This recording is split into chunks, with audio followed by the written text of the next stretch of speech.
मित्रों, एक बार मैं फिर से आपके बीच हूँ और आप लोग देख रहे होंगे कि मैंने टेस्ट क्रिकेट सी जर्सी पहन रखी है।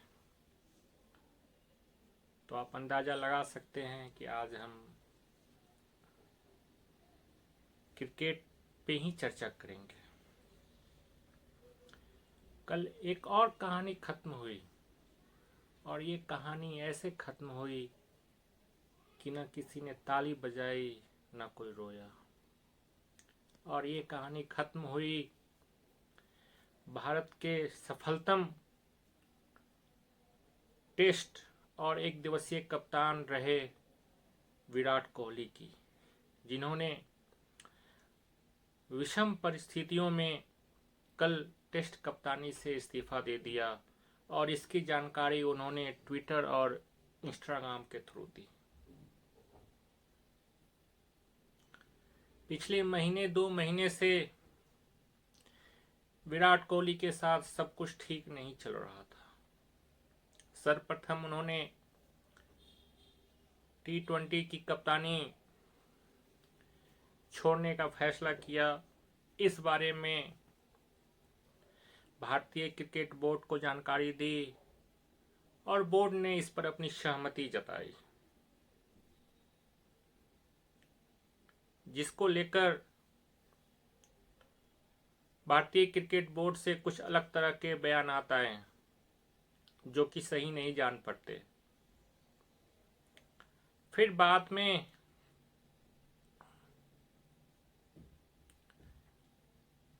साउथ अफ्रीका क्रिकेट दौरे के लिए टेस्ट कप्तान जब चुनी जा रही थी तो उस समय आखिर में विराट कोहली को बताया गया कि वो वनडे के कप्तान नहीं हैं।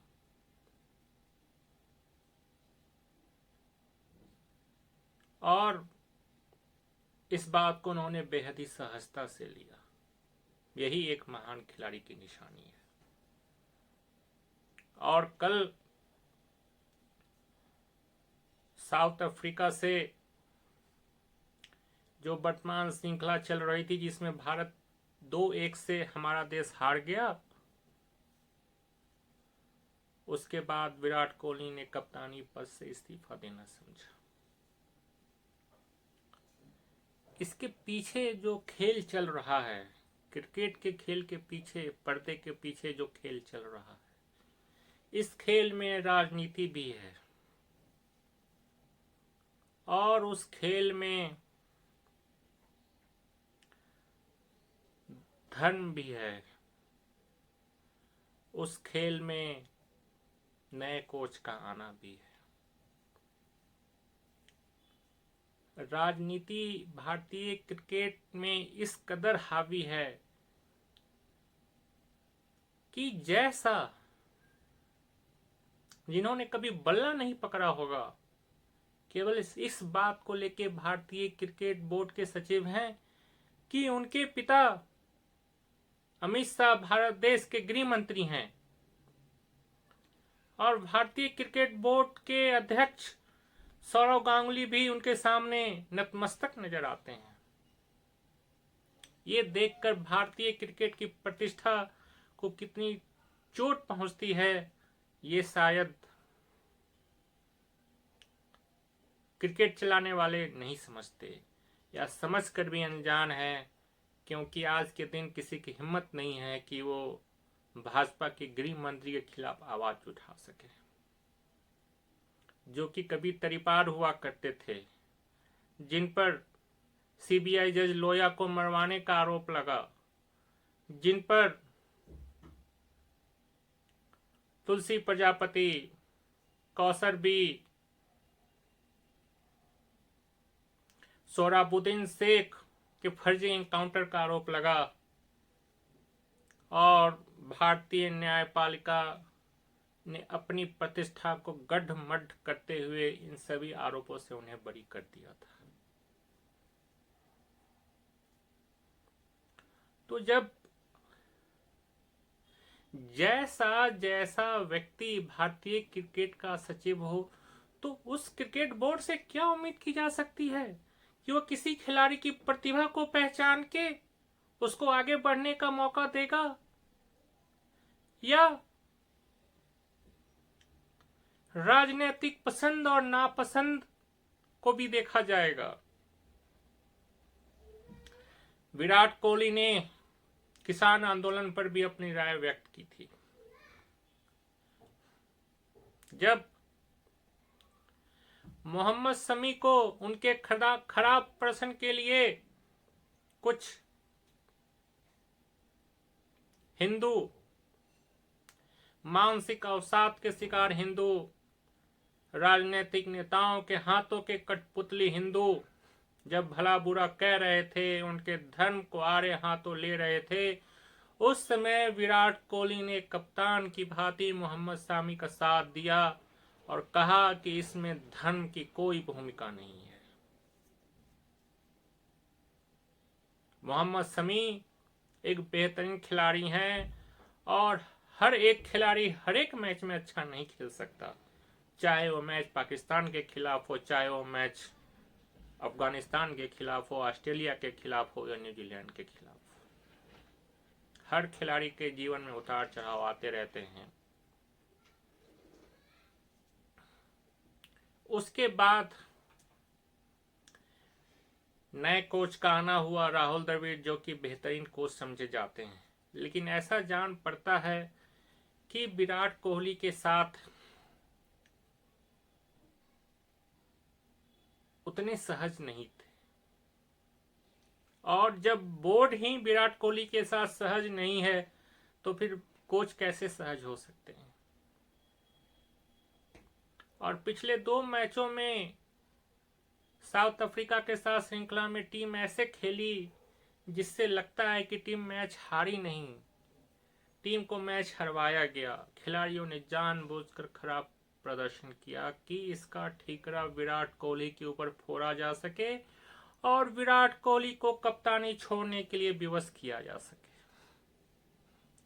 और एक महान खिलाड़ी की भांति हार की जिम्मेदारी लेते हुए और इन असहज परिस्थितियों से खुद को निकालने के लिए, खुद को एक बैट्समैन के रूप में बेहतर साबित करने के लिए उन्होंने टेस्ट क्रिकेट की कप्तानी छोड़ने का फैसला किया, जो कि इन परिस्थितियों में सही जान पड़ता है।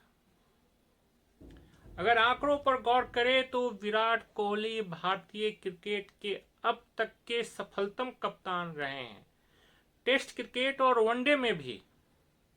और उनके इस्तीफे पे किसी तरह का शोर शराबा नहीं है, किसी तरह की भावनात्मक अपील नहीं है कि वो 2-3 साल और टीम को संभाले। आश्चर्यजनक जान पड़ता है और इसके पीछे आप समझ सकते हैं कि किस तरह की राजनीति है, किस तरह की हिंदुत्ववादी राजनीति देश में है, जो किसी को बोलने पे भला बुरा, कितना भला बुरा सुनाती है। अगर हम टेस्ट कप्तानी के तौर पे विराट कोहली के रिकॉर्ड को देखें तो वो पूरे विश्व में अब तक के 3रे नंबर के सबसे सफल कप्तान हैं। आप उनकी उपलब्धि को समझ सकते हैं। उनसे ऊपर सिर्फ रिकी पॉन्टिंग और स्टीव वॉ हैं। रिकी पॉन्टिंग ने 2004 से 2010 के बीच 77 मैच खेले, जिसमें से उन्होंने 48 मैच जिताए और उनका जीतने का प्रतिशत लगभग 62। उनसे ज्यादा अच्छे स्टीव वॉ थे, जिन्होंने 1999 से लेकर 2004 के बीच ऑस्ट्रेलिया क्रिकेट की कप्तानी की। उस बीच में 57 टेस्ट मैचों में 41 मैचों में जीत दिलाई और उनका जीतने का प्रतिशत लगभग 72 है। और विराट कोहली ने 2014 से 2022 के बीच 68 मैचों में कप्तानी की, जिसमें से 40 मैचों में जीत दिलाई और उनका जीतने का प्रतिशत लगभग 59 है। आप समझ सकते हैं, जो व्यक्ति भारत का अब तक का सबसे सफलतम टेस्ट कप्तान रहा हो, विश्व का अब तक का तीसरे नंबर का सबसे सफल टेस्ट कप्तान रहा हो, क्या उनको इस तरह से इस्तीफा देना चाहिए था? क्या उनको इस तरह से टेस्ट की टीम की कप्तानी छोड़नी चाहिए थी? क्या एक भावनात्मक अपील नहीं होनी चाहिए थी?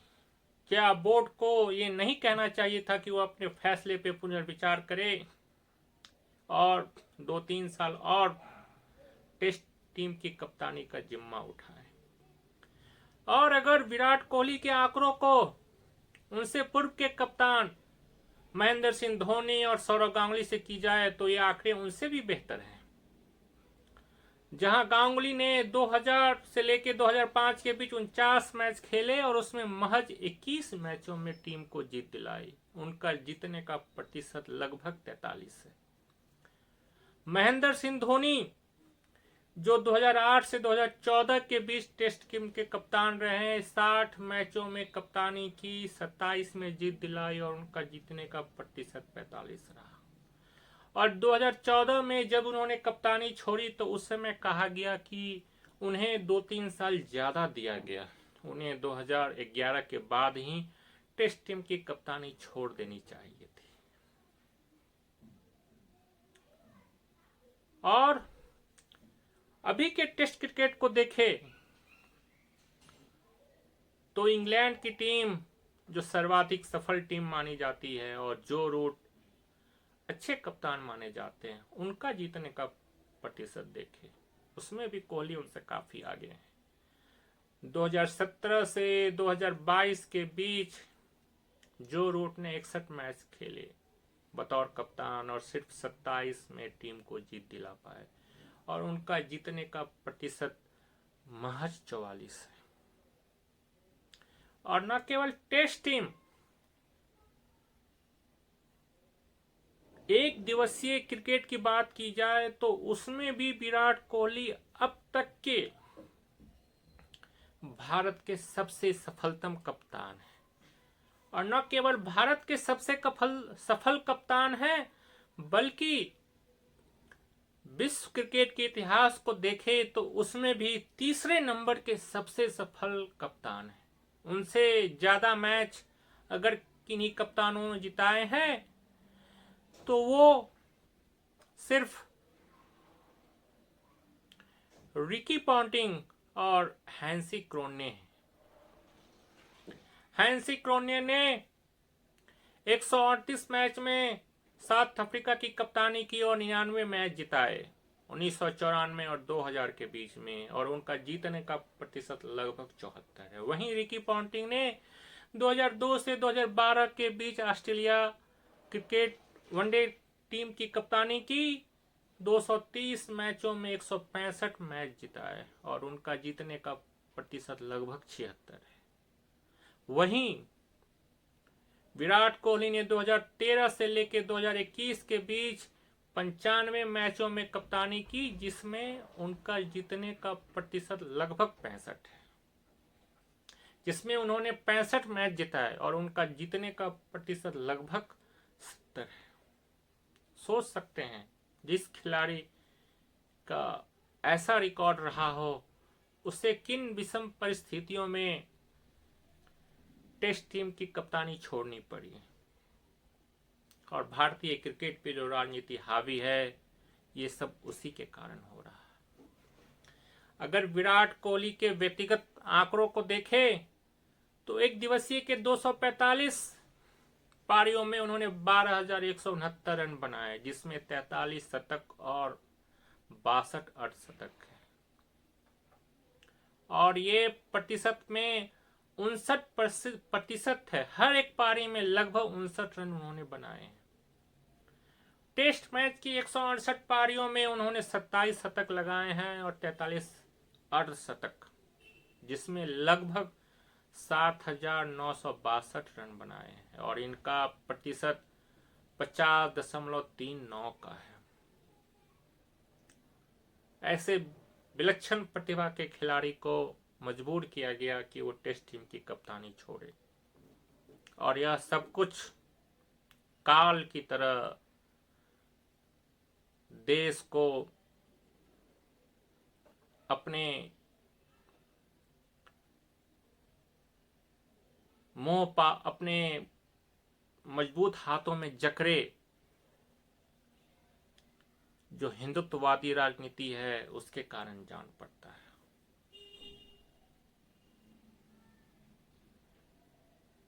और यह सिर्फ खेल नहीं, यह देश के हर एक क्षेत्र को प्रभावित कर रहा है, देश के हर एक क्षेत्र को बर्बाद कर रहा है। अगर हम आज नहीं बोले तो यह बर्बादी दिन ब दिन बढ़ती जाएगी और यह देश को ऐसे जगह पर लाकर खड़ा कर देगी कि देश एक मरुस्थल नजर आएगा, देश एक खंडहर नजर आएगा, जैसे आज नालंदा का खंडहर हम देखते हैं। और इसे सिर्फ हम इतिहास की किताबों में पढ़ेंगे। दोस्तों, इसके लिए अगर देश में कहीं भी किसी के साथ भी गलत होता है तो आवाज उठाइए, चाहे वो व्यक्ति आपको पसंद करता हो, आपको ना पसंद करता हो, इसकी परवाह किए बिना।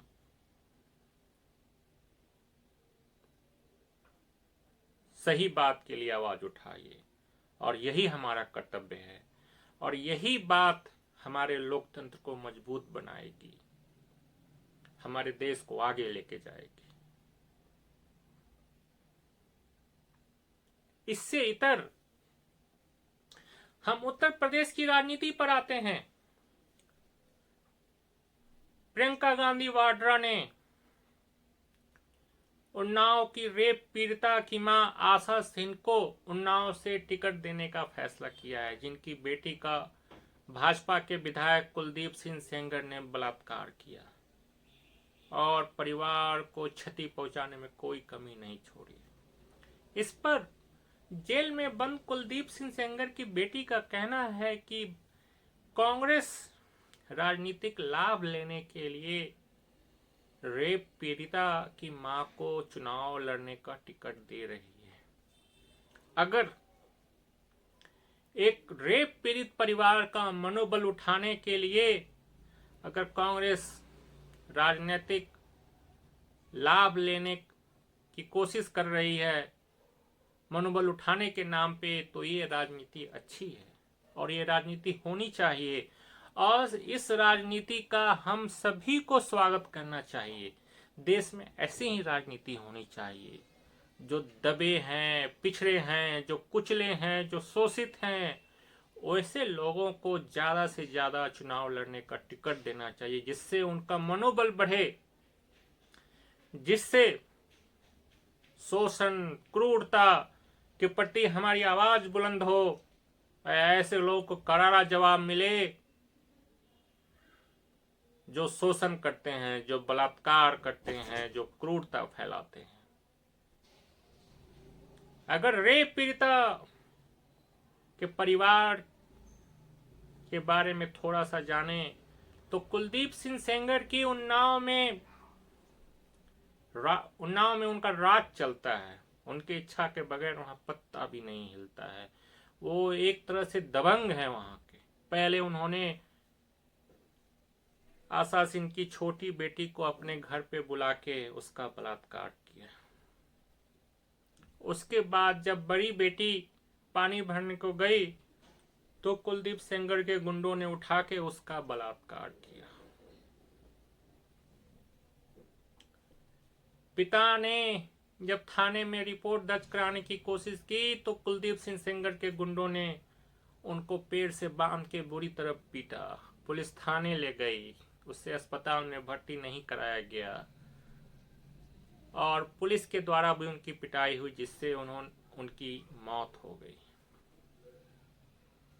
उसके बाद रेप पीड़िता का परिवार किसी तरह आधी रात को उन्नाव से पैदल लगभग 60 किलोमीटर की दूरी पैदल तय करके उन्नाव से बाहर निकला, क्योंकि कुलदीप सिंह सेंगर के आदेशानुसार कोई भी गाड़ी वाला उन्हें अपनी गाड़ी में बैठाने को तैयार नहीं था। और जब लखनऊ पहुंचकर थाने के आगे कुलदीप सिंह रेप पीड़िता ने अपने ऊपर आग लगाई, तब पुलिस ने जाकर कुलदीप सिंह सेंगर के खिलाफ मामला दर्ज किया और यह मामला सुर्खियों में आया।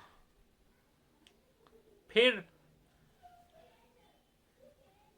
जब कुलदीप रेप पीड़िता अपनी चाची की बहन और वकील के साथ गाड़ी से कहीं जा रही थी तो उस गाड़ी का एक्सीडेंट करवाया गया। वो ट्रक का नंबर काले रंग से पुता हुआ था और उस एक्सीडेंट में रेप पीड़िता की चाची और उसकी बहन दोनों मारे गए। वकील महेंद्र का 1 साल तक इलाज चला और अंत में उनकी भी मृत्यु हो गई। और रेप पीड़िता के चाचा अभी भी जेल में बंद हैं। समझिए, जिस परिवार पे ऐसी बीती हो, जुल्म की ऐसी इंतहा हुई हो, अगर उस परिवार की सदस्य को चुनाव लड़ने का टिकट दिया जाए तो क्या यह काबिले तारीफ नहीं है? इसकी भूरी भूरी प्रशंसा होनी चाहिए। यह काबिले तारीफ कदम है और यह उन भाजपाइयों के मुंह पे करारा तमाचा है जिन्होंने बलात्कारी कुलदीप सिंह सेंगर को अंत तक बचाने का प्रयास किया। जब तक इलाहाबाद हाई कोर्ट से कुलदीप सिंह सेंगर को गिरफ्तार करने का आदेश नहीं आया, वो गाड़ियों के काफले के साथ लखनऊ की सड़कों पर घूमते रहे। योगी मोदी ने आज तक कुलदीप सिंह सेंगर के खिलाफ एक शब्द नहीं कहा। तब आप समझ सकते हैं कि भाजपा के शासन में महिलाएं कितनी सुरक्षित है। अमित शाह कहते हैं कि अब यूपी में लड़कियां रात के 12 बजे भी गहने लाद के घूम सकती हैं। जिस शासन काल में लड़की को सरेआम उठा के उसका बलात्कार किया जाता है, शायद ही कोई ऐसा दिन गुजरता हो जहां गन्ने के खेत में किसी बलात्कार पीड़िता की लाश नहीं मिलती हो, बलात्कार के बाद उसकी हत्या नहीं कर दी जाती हो। जिसे देश का रेप कैपिटल कहा जाता हो, वहां जाकर देश के गृह मंत्री बोलते हैं कि वहां लड़कियां 12 बजे भी गहने लाद के घूम सकती हैं। शायद यह महिलाओं की सुरक्षा को लेकर उनका एक मजाक है और कोई विपक्षी दल का नेता कहता तो ये समझ में आता कि हाँ, वो तंज कर रहा है। देश के गृह मंत्री जिनके पास सभी आंकड़े होते हैं, उनको ऐसा बोलते हुए थोड़ी भी शर्म नहीं आई। शर्म आती भी कैसे? अगर सही मामले में गृह मंत्री होते तो वैसी सरकार को बर्खास्त करते, वैसी राज्य सरकार को बर्खास्त करते, राष्ट्रपति शासन लगाते। लेकिन जिस पार्टी का एकमात्र ध्येय चुनाव जीतना रह गया और चुनाव नहीं जीते तो किसी तरह विधायकों की खरीद फरोख्त कर अपनी सरकार बनाना रह गया हो, उसके लिए महिला सुरक्षा के मायने कुछ भी नहीं है।